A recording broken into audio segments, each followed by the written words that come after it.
आज बात करने चल रहे हैं एक ऐसे शख्स की जिसकी चर्चा देश में थी ही नहीं। आखिर वो कौन है रेखा गुप्ता? वो कौन है रेखा गुप्ता जिसको आज दिल्ली की सिंहासन पर बैठाने की चर्चा पूरे देश में चल रही है? वो वही है रेखा गुप्ता जिसको पूरा देश जानता ही नहीं।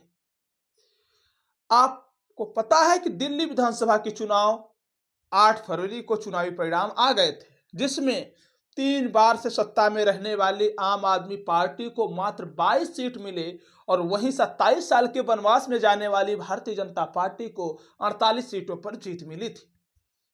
जीत यहां थी कि आम आदमी पार्टी जो 3 बार में सत्ता में थी, उसके बाद भी उसके राष्ट्रीय अध्यक्ष यानी कि अरविंद केजरीवाल, उसके बहुत ही प्रसिद्ध मंत्री यानी कि मनीष सिसोदिया, सत्येंद्र जैन, अवध ओझा जैसे लोग चुनाव हार गए। और ऐसे में भारतीय जनता पार्टी जब 48 सीट जीत करके अपनी जीत की जश्न मना रही थी, वहीं अटकलें लगी हुई थी कि कौन बनेगा दिल्ली का मुख्यमंत्री। क्योंकि इससे पहले मध्य प्रदेश, राजस्थान के जो चुनावी परिणाम के बाद आपने देखा होगा कि किस तरीके से दिल्ली का भी परिणाम उसी तरीके का होने वाला था और हुआ भी। क्योंकि राजस्थान में किसे मुख्यमंत्री बनाना था यह बात कुछ और थी, लेकिन जब मुख्यमंत्री के चेहरा को सामने लाया गया तो वैसे व्यक्ति को लाया गया जिसकी कोई चर्चा नहीं थी। उसी की तरह मध्य प्रदेश में भी यही हुआ था कि इन्हें पता था कि शायद मध्य प्रदेश के जो मुख्यमंत्री थे वही होते जो पहले से रहे हैं, और लेकिन ऐसा नहीं हुआ, वहां पर मोहन यादव को बना दिया गया था। तो अब दिल्ली में क्या हुआ, चलिए दिल्ली की बात करते हैं। जब दिल्ली में 48 सीट भारतीय जनता पार्टी जीती, उसके बाद यह लगा कि अरविंद केजरीवाल को हराने वाले प्रवेश वर्मा को दिल्ली का मुख्यमंत्री बनाया जाएगा। कुछ लोगों का कहना था कि मनोज तिवारी को बनाया जाएगा, कुछ लोगों का कहना था, बहुत कुछ कहना था। लेकिन जब अंत में परिणाम आने के बाद 12 दिन के समुद्र मंथन के बाद, पार्टी के बड़े बड़े अधिकारियों और बड़े बड़े नेताओं की मीटिंग के बाद और कल विधायक दल की बैठक हुई जिसमें एक नया चेहरा सामने आ गया, एक महिला मुख्यमंत्री की बात आ गई। और वह कौन है जिसके बारे में हम चर्चा करने चल रहे हैं? वो महिला मुख्यमंत्री, वह महिला जो 2022 में उसी दिल्ली में मेयर नहीं बन पाई थी। आखिर वो क्या कमाल हुआ, क्या जादू हुआ कि 3 साल के बाद ही वो दिल्ली के उच्च सिंहासन यानी कि मुख्यमंत्री की कुर्सी पर बैठ गई। वह कौन है?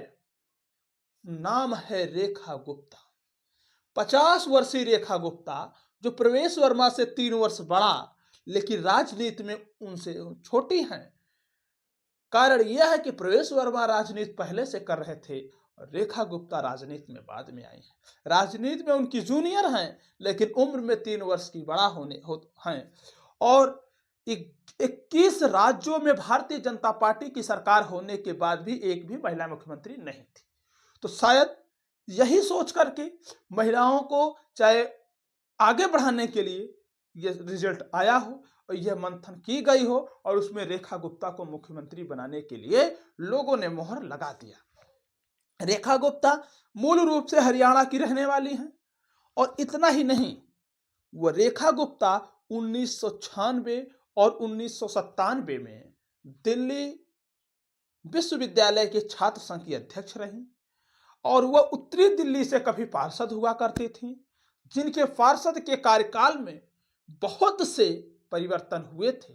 और वह दिल्ली राष्ट्रीय महिला मोर्चा की कार्यकारिणी प्रभावी नेता रही हैं और उसके साथ वह बहुत विभिन्न पदों पर भी कार्य की हैं। इतना ही नहीं, वह रेखा गुप्ता जो 2020 के चुनाव में चुनाव हार गई थी, उसी शालीमार बाग पर आपकी 2 बार विधायक रहीं वंदना कुमारी को चुनाव हरा करके पहली बार विधायक बने और विधायक बनते ही आखिर क्या जादू हो गया, उन्हें मुख्यमंत्री चेहरा बना लिया गया। यह इसलिए भी ऐसा हुआ होगा क्योंकि कांग्रेस ने महिला मुख्यमंत्री बनाया था। अरविंद केजरीवाल जब जेल गए तब उन्होंने किसी ऐसे व्यक्ति को मुख्यमंत्री का चेहरा न बना करके एक महिला को मुख्यमंत्री चेहरा बनाया था।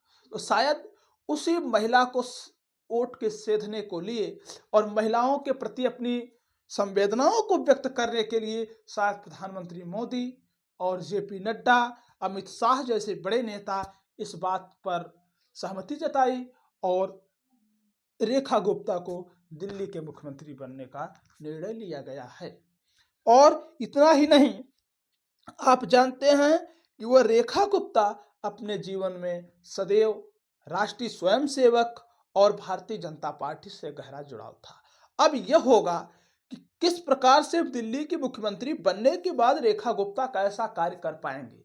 क्या अरविंद केजरीवाल का जो मिशन है उसे वो आगे बढ़ा पाएंगी या फिर उसी तरीके से रह जाएंगे, बस उनके सारे वादे कागजों पर ही रह जाएगा। ये तो मुख्यमंत्री बनने के बाद पता चलेगा, क्योंकि दिल्ली की सबसे बड़ी मुद्दा थी यमुना की सफाई, और यमुना की सफाई को लेकर के अरविंद केजरीवाल पर तमाम आरोप लगाए जा रहे हैं। तो अब देखने को मिलेगा कि यमुना की सफाई हो पाती है या नहीं, क्योंकि आप उत्तर प्रदेश में भी देख रहे हैं कि योगी सरकार कितना गंगा को साफ किए। कानपुर में गंगा पूरी तरीके से दूषित है, इस पे हम कुछ कहेंगे नहीं, क्योंकि और चीजें